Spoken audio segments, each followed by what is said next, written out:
What if the voice telling you to stop went silent forever? What if the struggle you face right now isn't a sign to retreat, but a signal that you're about to break through? You were not given this pain to destroy you. You were given it to forge you. This moment, the pressure, the fatigue, the doubt, this is not your exit. This is your proving ground.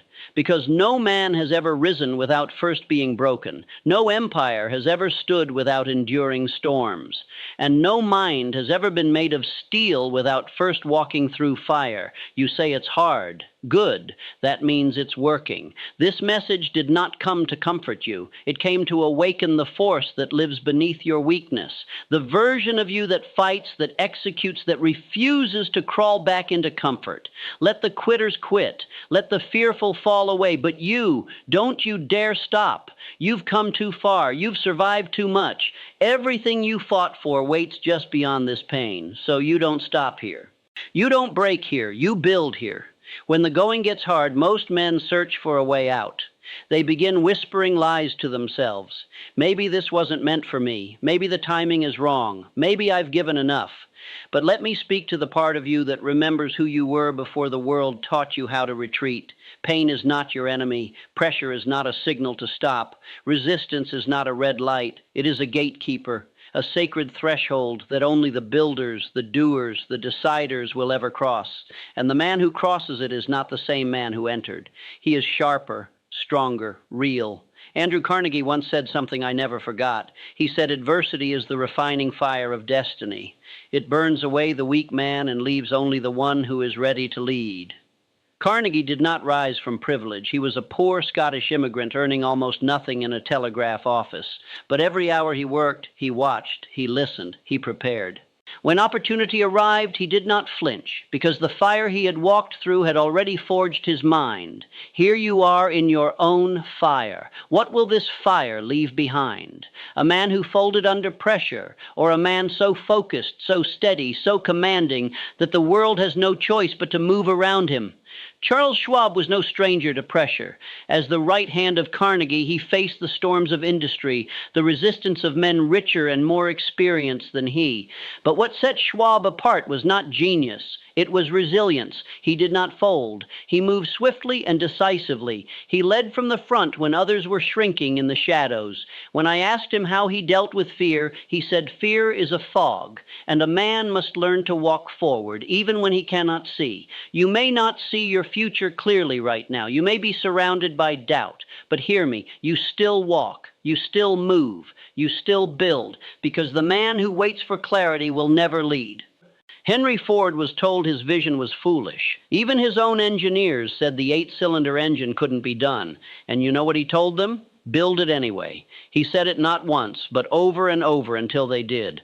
Ford understood something the average man never will. That when everything resists you, your mind is asking, do you really want this? And you answer not with words, but with persistence. Ford didn't stop because it was hard.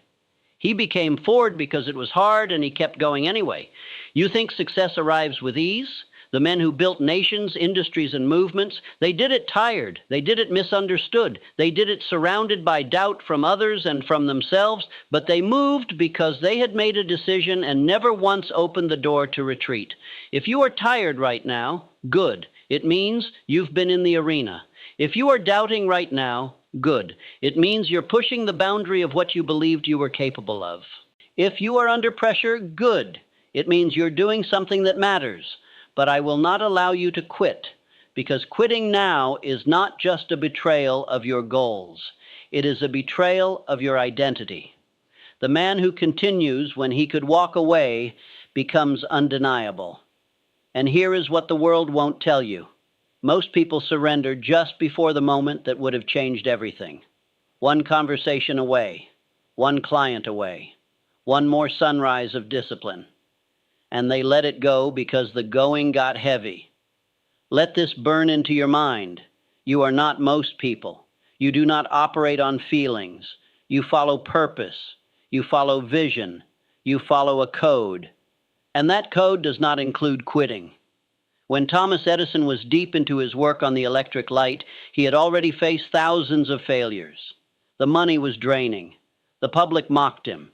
His own workers questioned whether the idea would ever live. But Edison never doubted the result. He had already decided what the end would be. Every failure was simply confirmation of progress. That is how you must view this moment. It is not a defeat. It is not a wall. It is a passage, and you are walking through it, head up, eyes forward, heart full of decision. You do not stop when it's hard. You become harder. You do not retreat from resistance. You rise through it. If no one claps, you keep going. If no one sees the work, you keep going. Because the fire you are in right now is temporary, but the strength it leaves in you will last forever. There will come a day when all this pressure, this pain, this loneliness will make sense. When the weight you carried becomes the strength you wear. When the silence you endured becomes the stillness in your soul. But that day only comes to the man who refuses to lay down, not to the clever, not to the entitled. It comes to the one who kept building when no one believed, who didn't ask, how long will this take, but simply said, as long as it takes. Carnegie began as a messenger boy with nothing but hunger for knowledge, for opportunity, for greatness. His path upward was never paved with ease. He worked long hours, sacrificed comfort, was overlooked and underpaid. But he continued. Each obstacle he faced, he used as training. And through relentless forward motion, through sacrifice without applause, he built an empire and became the wealthiest man of his time. But more than his fortune, it was his example that matters. He showed us that greatness is not born. It is built in silence, in sweat, in hard decisions, in perseverance when others would have crumbled. That same fire exists in your mind. You are not here to survive. You are here to build, to create, to lead. And the only way to fulfill that calling is to keep walking, especially when your legs shake. Because this is where most men quit. They confuse pressure for punishment. They confuse discomfort with failure. They think hard means wrong. But nothing could be further from the truth. Hard means you're being forged. Hard means you've left the old self behind. Hard means you're in the middle of the mountain, and the peak is closer than you think.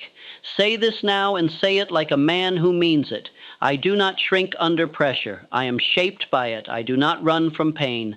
I rise through it. When the going gets hard, I go harder. These are not just words. They are your weapons. Use them in the morning when the weight returns. Use them at night when doubt creeps in. Use them when the old voice says, this is too much, because that voice is not your future. It is your past begging you to return, but you've already left that man behind. There comes a point on every builder's path when the world goes silent. The applause stops. The results slow to a crawl, and a question echoes louder than everything else. Is this still worth it? This is the test that separates men who dabble from men who dominate. Because everyone begins with fire, but only the few continue when results disappear and struggle multiplies. It is here, in the dark middle, that you are either forged or forgotten. The pain you're feeling is not a sign to quit. It is the sign you are finally in the process of becoming. Not the man who begins things, but the man who finishes them. Stop questioning whether you're on the right path just because it hurts. The right path hurts most at first. It cuts away your weakness. It drags every excuse into the light and dares you to keep going anyway. Ford did not seek approval. He already saw the assembly line in his mind. He already felt the product in the hands of the people. And when they told him it couldn't be done, he said simply, build it anyway. That is power. That is clarity. And that is the standard you must hold yourself to. Now, your identity must be stronger than any single mood, any single setback, any single wave of doubt. You must rehearse this truth every day. I am the man who moves no matter what. Because if your identity is tied to action and not comfort, your actions will rise above every emotional storm. The man who masters repetition masters himself, and the man who masters himself fears nothing. Pressure is not the enemy. Pressure is the proof of who you are. When you build a sword, it must pass through fire. When you build a man, he must pass through resistance. That's how greatness is forged, not in peace, but in conflict, not in applause, but in silence. Say this aloud. Pressure does not weaken me. It reveals my strength. Resistance is not the end. It is the beginning. Every time life tries to break me, I grow sharper. You do not become a diamond in stillness. You become one underweight. And the only question is, will you endure long enough to emerge unshaken, unbroken, untouchable? Now let this be your final word, not a conclusion, but a beginning. A rebirth with more certainty, more fire than you have ever known. You must return to these truths not once, not twice, but daily, until the version of you who used to hesitate, who used to fold, who used to shrink, is no longer alive. Because the transformation you desire is not a spark. It is a rhythm. It is the daily, deliberate, relentless reinforcement of identity until it becomes unquestionable. Carnegie did not become powerful through a single conversation. He returned to his beliefs every day. He repeated his purpose. He fed his mind with the same truths until there was no room left for contradiction. Ford installed the thought of success so deeply that doubt had no oxygen to survive. You must do the same. Say this now with the full power of your voice. I do not need to feel ready. I repeat readiness. I do not search for strength. I speak it. I do not listen once. I live this daily. Because repetition is not boring. It is the chisel that shapes the stone. And if you want to be forged, truly forged, you must hammer these truths into your spirit without pause. You will drift. You will forget. That is human. But if you return, if you recommit again and again, you will wake up one morning and the man who once feared the world will be gone.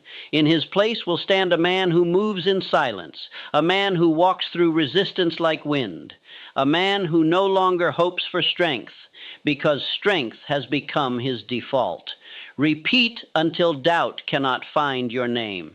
Repeat until hesitation cannot enter your posture. Repeat until your actions no longer require motivation. Repeat until discipline becomes nature. And when the going gets hard, as it will, you will not collapse. You will stand, not because you feel like it, but because you have trained for it.